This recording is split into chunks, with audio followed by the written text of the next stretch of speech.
called me an hour later and told me the occupancy figures. And I remember he said it was 8. I said, does that mean 8% occupancy or there was a pause or 8 people? And he said, well, I think it's about the same thing. When it came up for sale, I rang 5 or 6 people I knew who worked in the city and said, what do you think about this? What do you think about, investing in? And they were unanimous. It was a big fat no, which was pretty much what I wanted to hear. And I just caught his eye like that and sort of did that kind of sort him out. And people were just starting their dessert and he comes back with one on an arrow. You're like, that's not what I meant. You want to see abuse of this craft, just have a scroll at cats taken in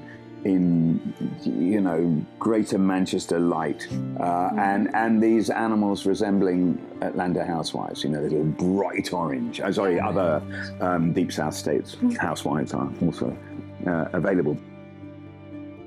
Welcome to the Wild Voices podcast, where, in this episode, we continue our discussion with Paul Goldstein, focusing on starting a small camp in the Mara 26 years ago before there were even conservancies, how those conservancies have grown and thrived over time, as well as looking at some of the challenges they face today. Known as a guide of psychotic gusto, we discuss what makes a good photo, whether he's ever taken one, and how originality is getting harder and harder to achieve. I also brave one of his infamous photo surgeries, putting my much-loved photo frames through his clinical assessment. There's more grooming than Epstein going on here. And then return the favour. The old story, if you're not going to take a crap, don't lock the door, do it properly.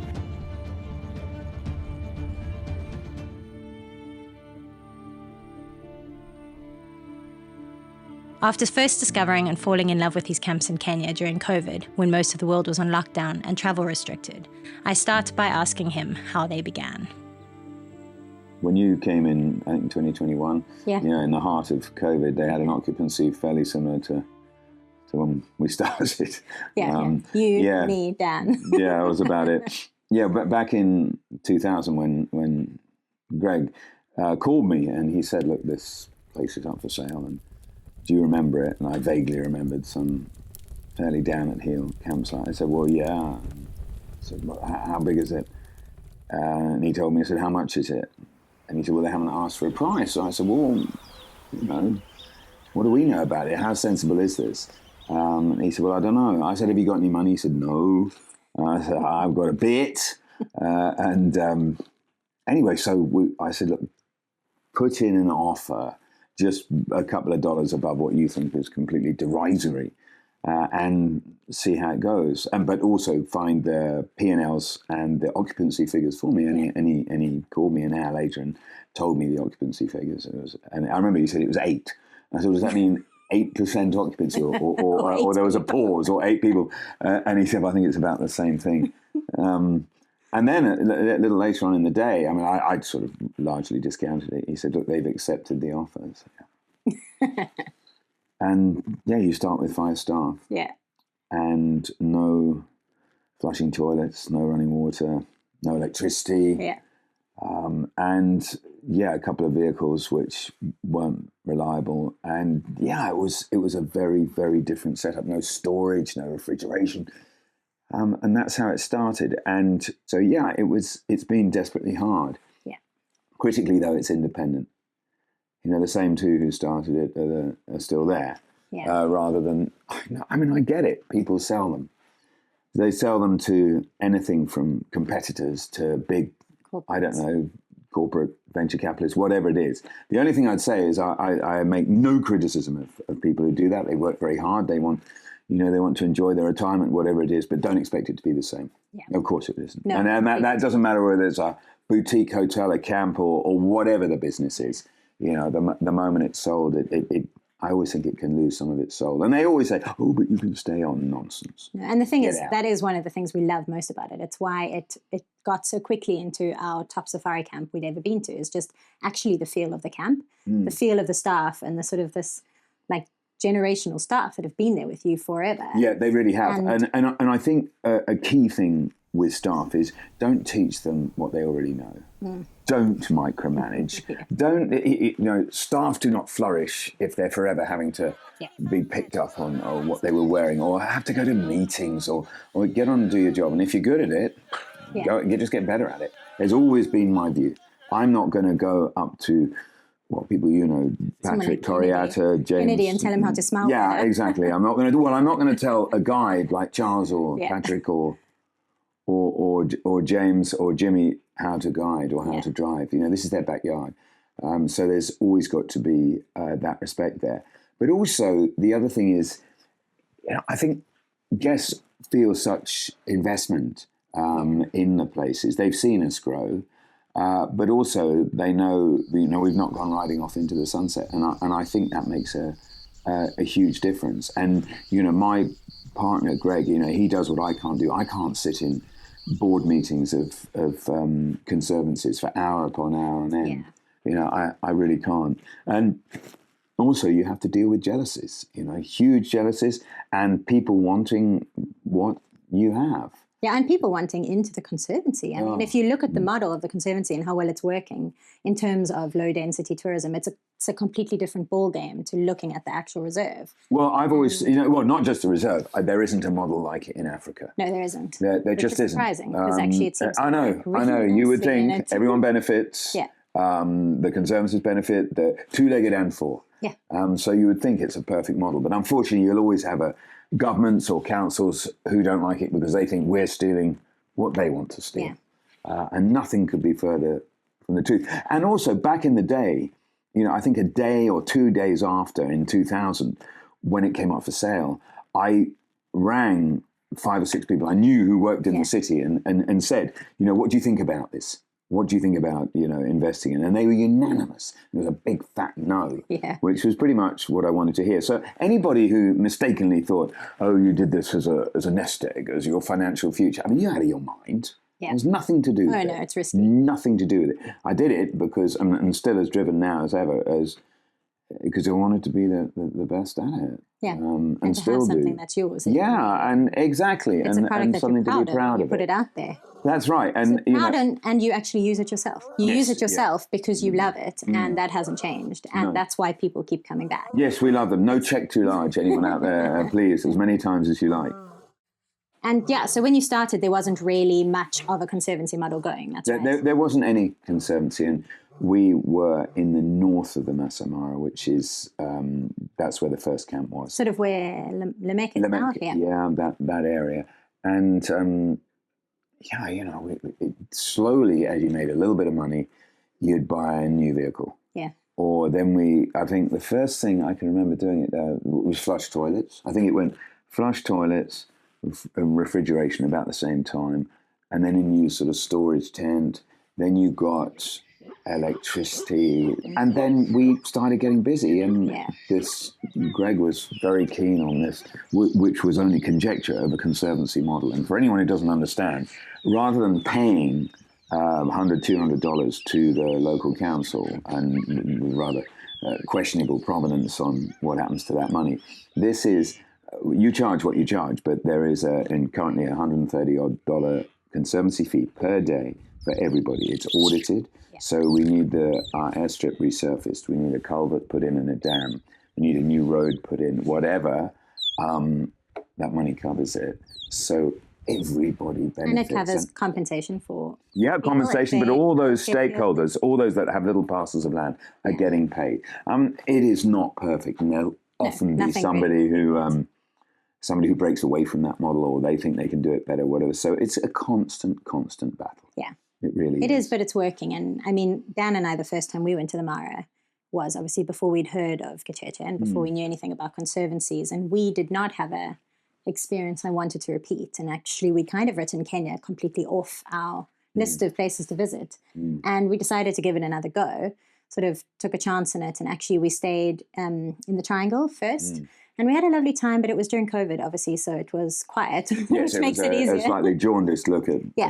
And we never we didn't hear positive things from people who didn't work in the Conservancies about going there. But we went anyway, and it was sort of like instant love, and then getting to know, obviously, the people at your camps and the guides at your camps, and spending so much time when there was so few of us traveling there. Like, we had, obviously, quite a unique introduction to it, but I just can't imagine anywhere else really that I'd want to go there. I mean, people talk, why don't you come to the Serengeti? Why don't you just do that? And I'm thinking, well, yeah, I kind of want to, but I know it can't touch it. Yeah. That's the issue. Yeah, and really the sort of legacy that you've built up with the locals, with people. I mean, you look at some of your guides who are very senior in their community, someone like Bernard as an example. Very much.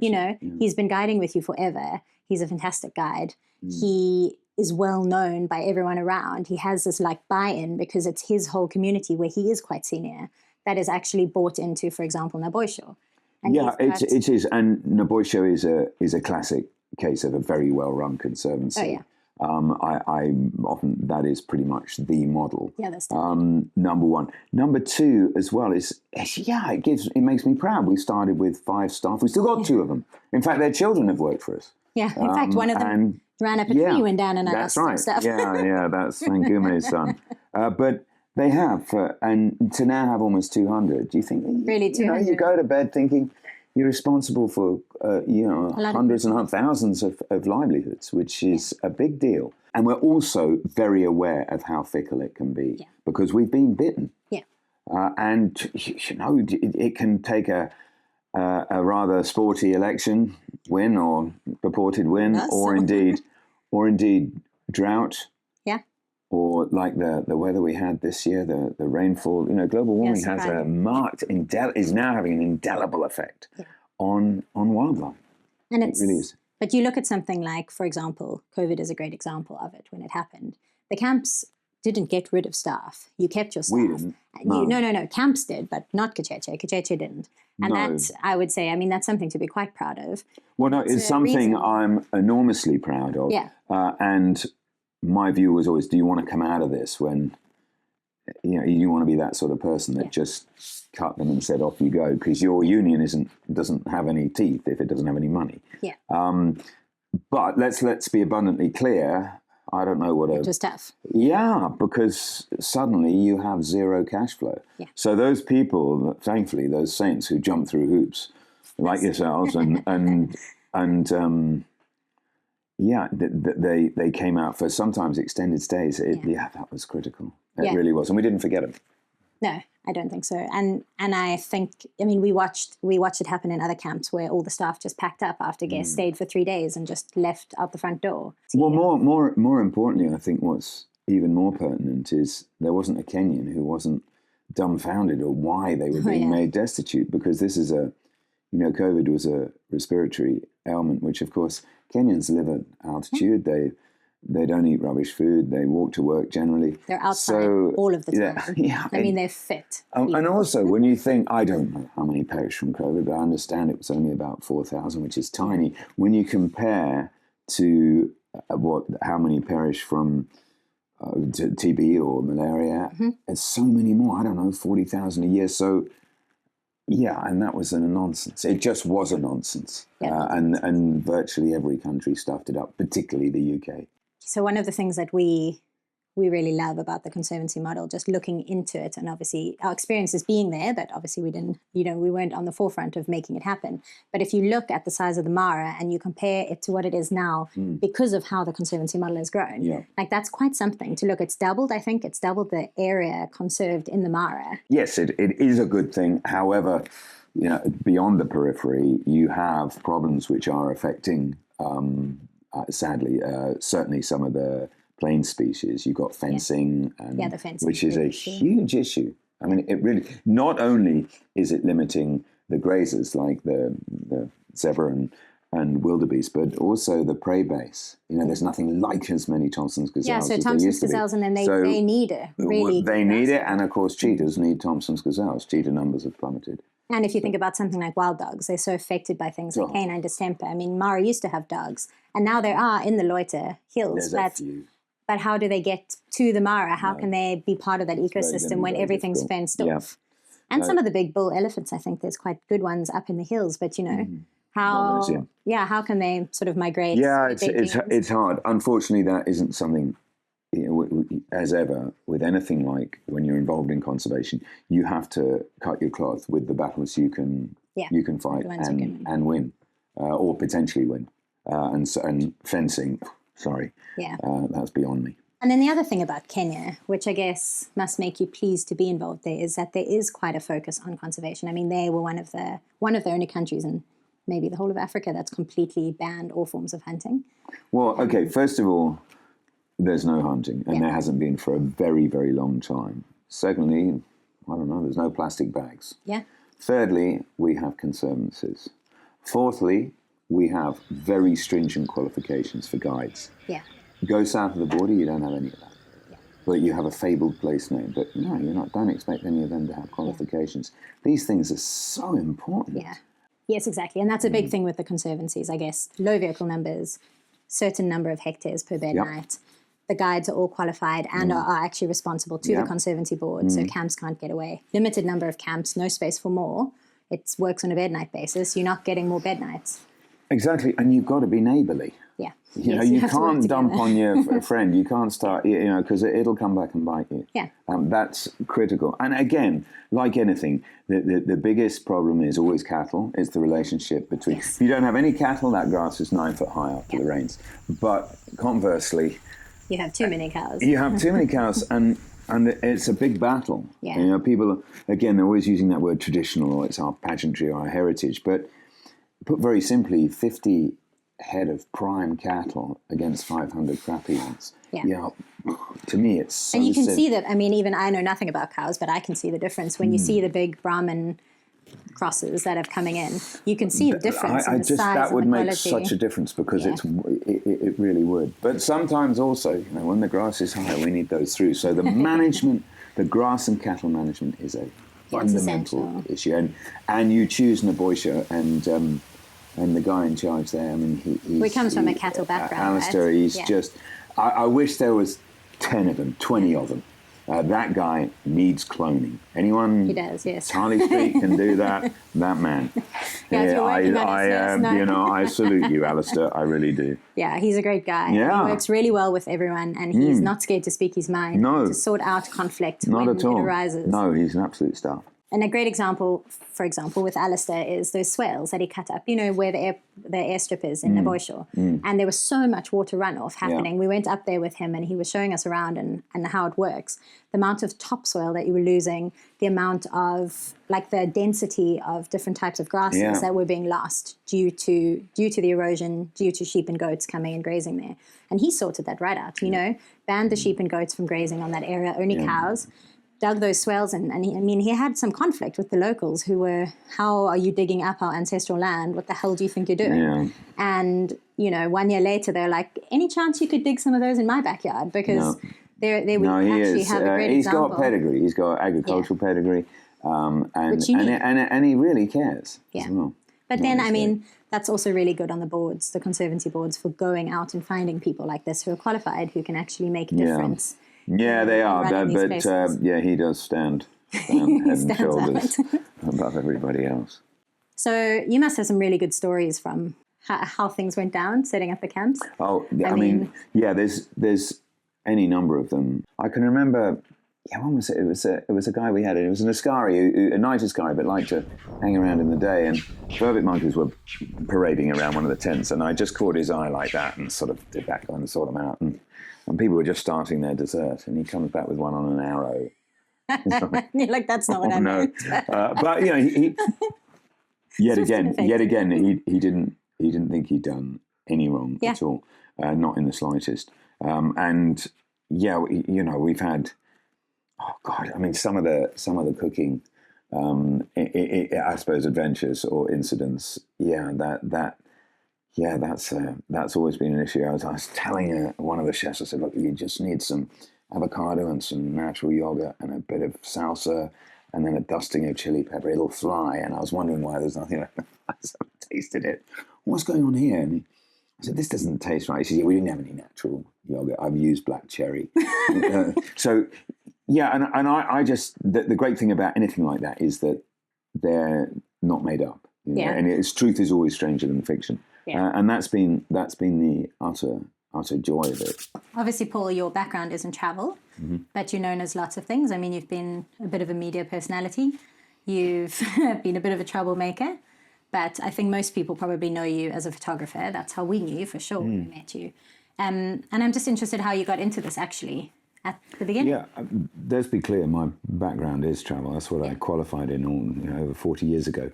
And And probably the last 25 years, people think, oh, he's a guide, he's this or that. I don't really care. I don't care about titles. Yeah. That sort of stuff doesn't matter. But photography was always something I liked doing, and have managed to find a career tailored around it. Because nobody makes money just as a photographer. And I don't know, I like getting stuff in publications. Simply, I almost prefer to see my words published than pictures. I just think, a bit like Kicheche, I did not start Kicheche to have a little playground to photograph. There's nothing to do with it. But I'm just a very driven person, and I want to get better at it. And I've never had a lesson. I've never been on a course. I've been to plenty of lectures and presentations. I've seen online stuff, and also prodigiously looked at books for years and years. And always, when I looked at them, it's like, oh, yeah, I like that. I would have tried this or something like that.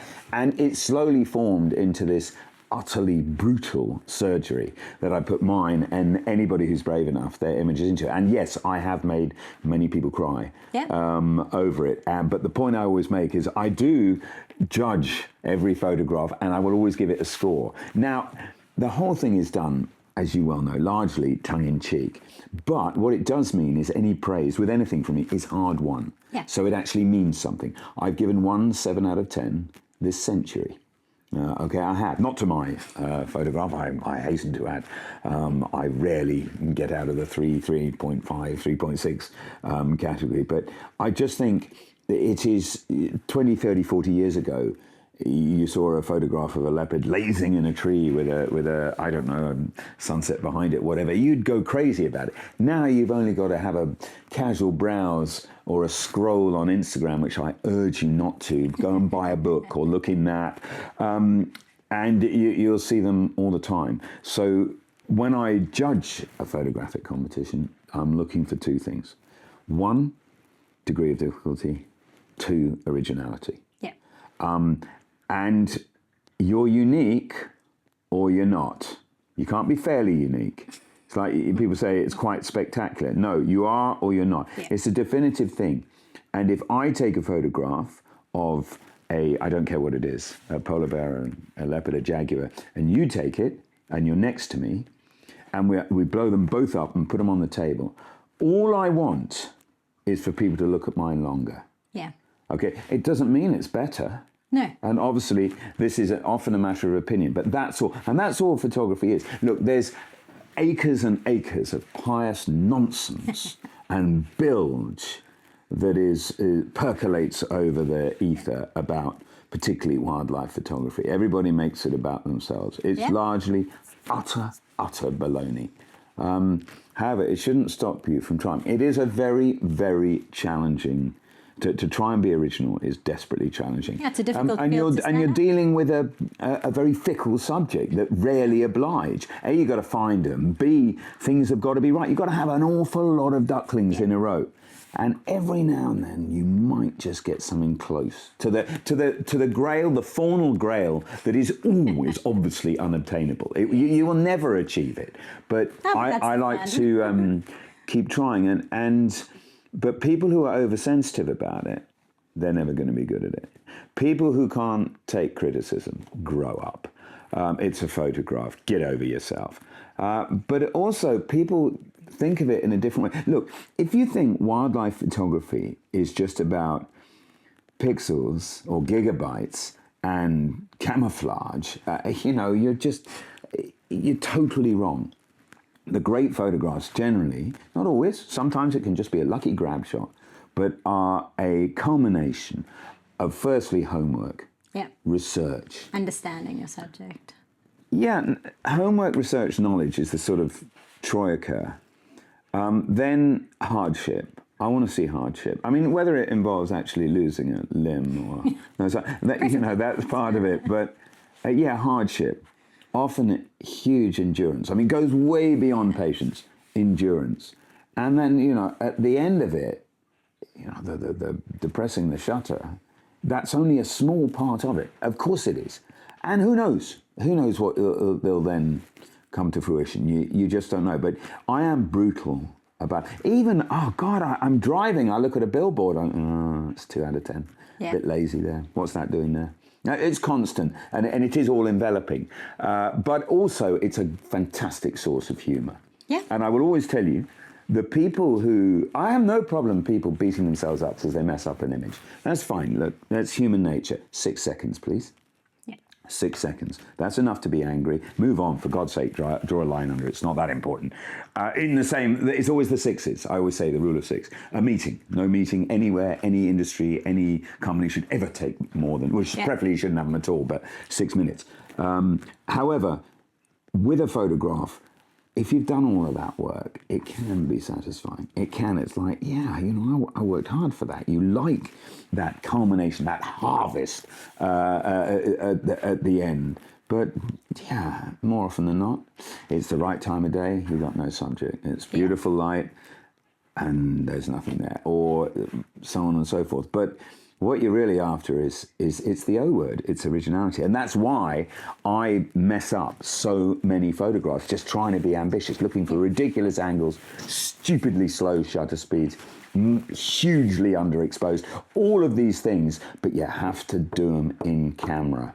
Yeah. Okay. Oh, no, you want to see abuse of this craft, just have a scroll at I don't know, cats taken in Greater Manchester light, and these animals resembling Atlanta housewives. They're bright orange. Other deep south states housewives are also available. But look, if you're going to take photographs of captive animals, I've got no problem at all. I'm not wild on captive animals, but that's fine. Yeah. Okay. But tell us. Yes, call it such. Yeah. I'm not fooled by a kingfisher rising up at the depths in the UK with a stickleback in its mouth. I know how that's been done. All right. Tell us. Just be honest. Yeah. Okay? Secondly, don't butcher your photographs when you process them. If you are taking a vast amount of time to process, that photo isn't really yours. No. Okay? Get it right when you press the shutter. A lot of people argue with me about this one, but I'd like you to... Or tell us what you've done. Yeah, no, I agree with you. Tell us what... But if you're removing tree branches or you're completely changing the sky and everything, all of that... Yeah, I mean, look, maybe you sell photos that way more effectively. Yeah. That's fine. But I'm not bitter about that. I just would never do it myself. No, ever. Because there's basic tenets that you have to subscribe to. And if you're doing that, you're a fraud. You're a cheat. If you're not telling us. Yeah. No, and they don't. Then it's not wildlife photography. They don't. Well, it's not wild, is it? Spend your time. They say, it's art. Oh, who was that clown who those Nepalese snow leopard photos a few years ago? Beautiful. I was like, oh my God, this is the dream shot. If they'd been and then, of course, I mean, there are these examples of tame wolves. Didn't BBC Wildlife Yes. They got caught twice with the tame wolf and the stuffed anteater. Where was the grovelling apology? I'm a little upset by them for that. And the problem is with anything like that, it's like a drugs cheat in the Olympics. The person who came fourth 8 years later at some dusty track in Gateshead or something picks up a bronze medal. And the old story: someone wins, someone has to lose. Yeah. No, I agree, and I do think that's a very important thing in photography. I think we need to be honest with what we're doing with our work. Completely. And I think otherwise you're not doing wildlife photography. And yes, it can take time for you to get that And it's physical. And it is physical.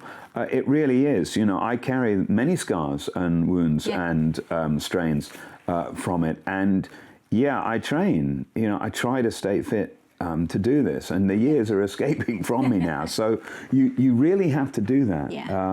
Because otherwise it's just too easy. And you've got to look at yourself in the mirror sometimes. Okay, so into the surgery today. Laura is a very accomplished photographer. So let's you look at these 3 photos: leopards, cheetah, and hyena over there. Obviously, you think, oh, aren't they wonderful? And they're beautifully done and all sorts. But my eyes are always drawn to things that are wrong with the photo rather than what's right with it. So let's have a look at this one to start off with. I always like the sort of there's more grooming than Epstein going on here, but it is a wonderful moment. Personally, I'd like some separation between the two. I'd want the moment before. But the only issue with that, apart from a bit of gardening there, because this is carefully done, photographed through, the background's knocked out, it's taken wide open, that's all good. That needs to go. So Laura needed to do some pruning before she took that photograph. But more importantly, I'd like the moment before, but there's no eye engagement. So my eye goes towards this area, which is the teeth of the photograph, but it doesn't quite get me. So I'll give it background, all of this is good, but I'll give it a straight 3.8. And you're going to think, that's so unfair. Laura knows better. I think she'd be quite happy with that one. Now, we'll stick with the same species. This is an altogether different kettle for this. This is a marvellous photograph. And the reason I like it is people look at it and say, oh, look at the gorgeous background. Yeah, that's great. It's a leopard, the eyes are blazing, almost aquamarine eyes. But the fact that it's not taken at a ridiculously high speed does really display some technical knowledge here, because you've needed to keep the background like that. So it's taken, I don't know, f4, 5.6, 2.8, whatever it is.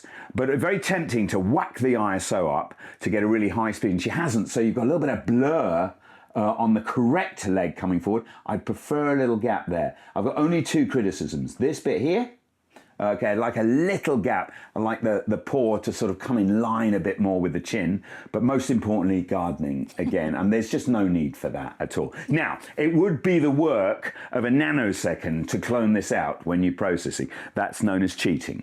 All right, I talk about gardening. It's just something, let's be honest, if I put my hand there, it's better. So I'm going to put that one at about 4.4 because it's a very dynamic shot. And let's be clear, that blown up background there, it looks like a volcano erupting behind it. It's super. So 4.4 is, I'm almost worthy of me having to sit down because I don't give too many of these. Now, not only do I obviously recognise the species, but I know this tree.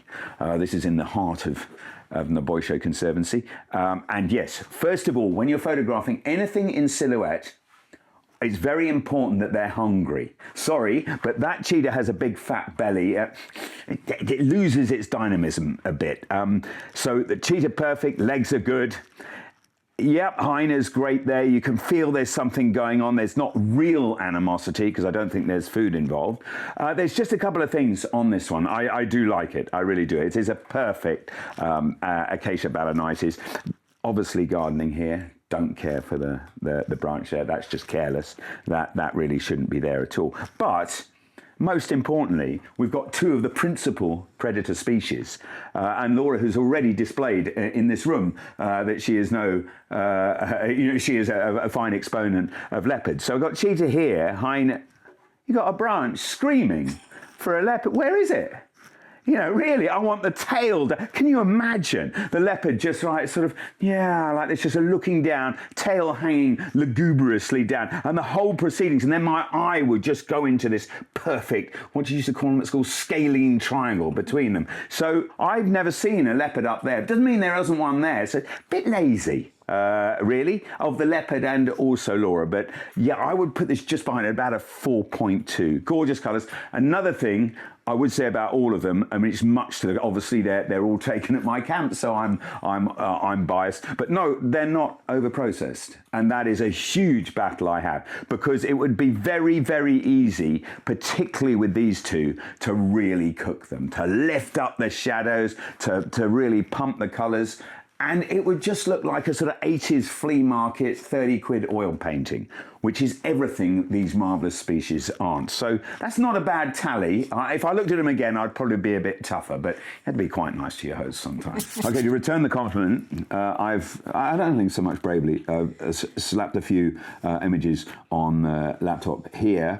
So we're going to do this very briefly, and I'm going to ask Laura to score. I'm going to score it as well. I know she'll be polite, too polite. I've waited 26, 27 years to see anything with a pulse on this piece of granite in Mara North. And having found the cheetah an hour before, I was thrilled to get it up there. So thoughts? 4. 4? I'll give you 4. Because, I like it. I like the sky. I like the wide angle composition. Love this little cloud on the left. Cloud on the left. Key for me is that cheetah's hungry again. Yeah. It's stretched out. Don't like the bushes on the far right hand side, and most importantly, I would prefer more cumulus, more sky. It's all right, but what I really need is a big storm. The black and white works there. So yeah, about 3.3 maybe. Okay, same again. This is the tree of life. I named it that. It is known that. The reason you get unusually lions and cheetahs up there is for a bossia tree, which normally go perpendicular to the ground, this one has a slope, so it's easy for them to climb. So yeah, that's a special moment for me. I just can never make up my mind whether it would be better just with the one. What do you think?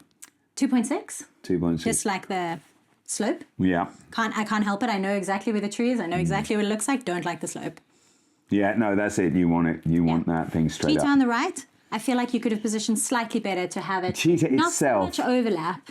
Yeah, cheetah could have done a better job. Yeah. Or frankly, ideally, a photo like that, I want them both coming down, both airborne, going either way. Ideally, that would maybe be a 6. Okay, move on. This was a long time ago. This was in Spitsbergen. And it was one of the very first times I really underexposed a photograph. It was midnight, midnight sun, but it was as low as it gets. And this bear picked its way, and we just had to take a position.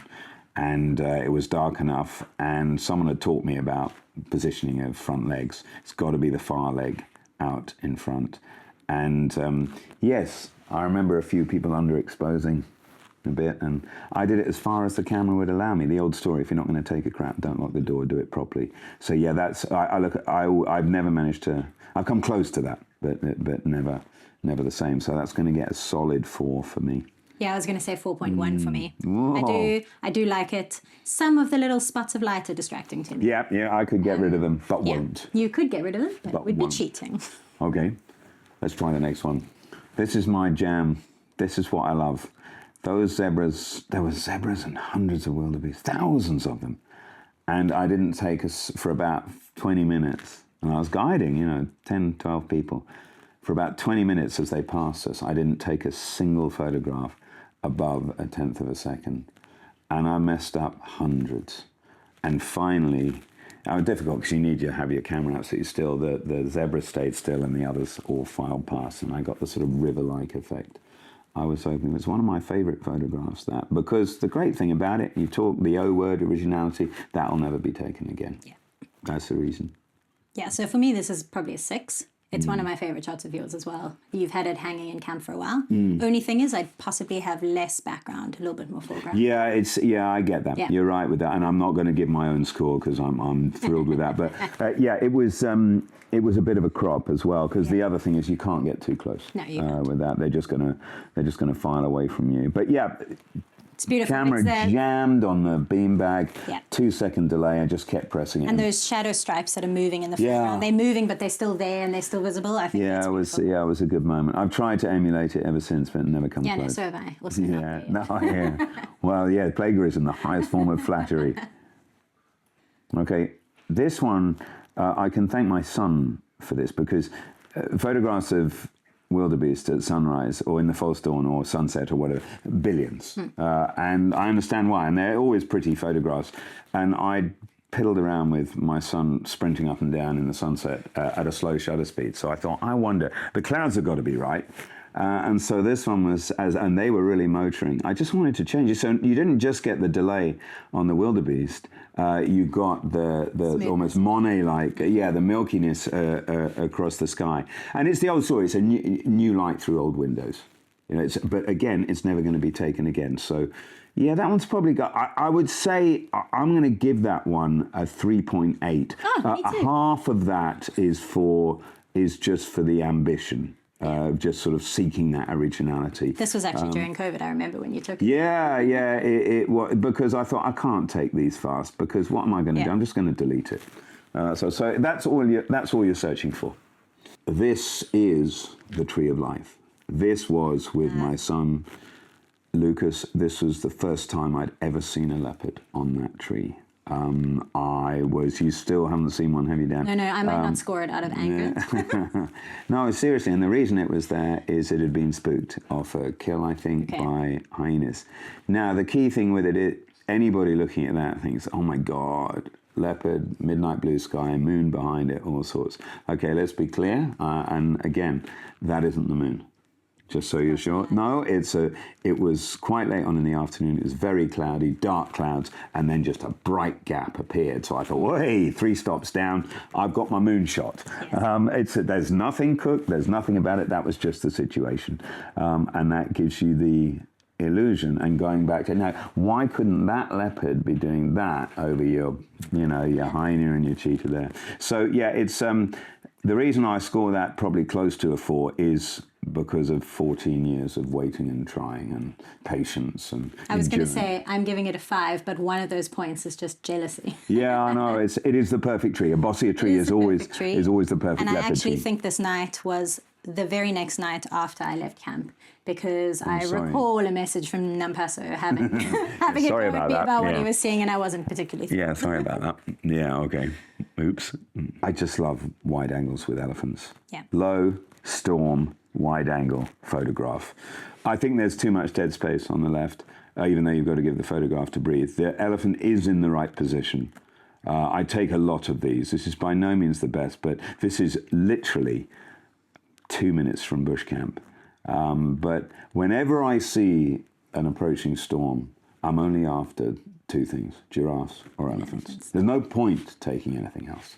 I mean, there's every point, but you're never going to get anything rewarding. So I think it was just maximizing the moment. It's not very well processed. It's barely processed, but they almost always lend themselves to black and white. So maybe a 3. The elephant's doing the right thing. The clouds are very good on the right. There's just too much just grey. Clouds are great on the right. I'd prefer the clouds to continue. Yeah, it's a bit uniform grey. I don't love, where the clouds are broken and you've got the little granite hills in the background. And a bit of gardening required as well. But so I was going to say 2.8. Apart from that, what have the Romans ever done for us? Yeah. Okay, when you got 7 million king penguins to get original, I mean... So I've got 7 million photos that are not as good as this, trying to do something like this. Yeah, I think I was on the beach and had a lot of people around us with Chris Packerman. Yeah. We were just trying to outdo each other.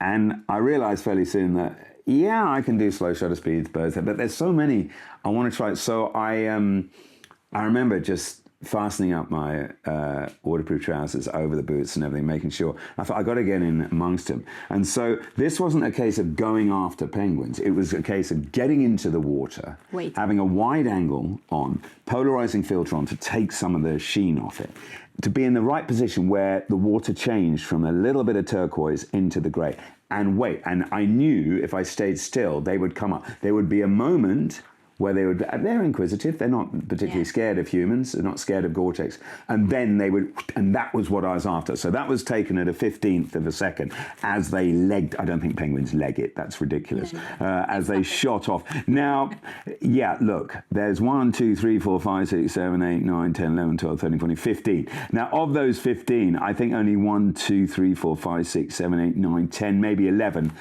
the heads are involved, but that's not a bad return. Quite impressive. That's not bad, and it was just, and I knew as I took it, this wasn't a mirrorless camera. I thought, do you know what? That one kind of works. I'd like something to the bottom right.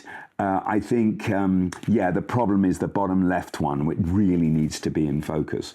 But it's still one of my favorite, and I have taken, not millions, but I have taken thousands of king penguin photos. So I'll give that one a 4.5, I think. I was going to go 5.3. 5. I think it's really great. I really love how many penguins are in focus. I know this exact moment as they all bubble up out of the cauldron.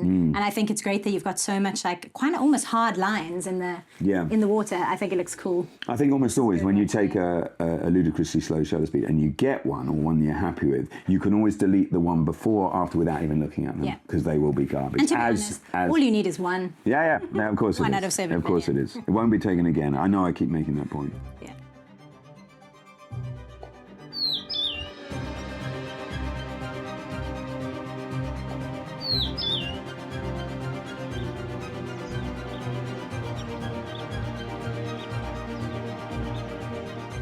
Next time on the Wild Voices podcast, we will be bringing you a brand new wild destination with tips, tricks, and setting photographic goals to get incredible images and footage from the vast open plains of the Serengeti. Stay tuned.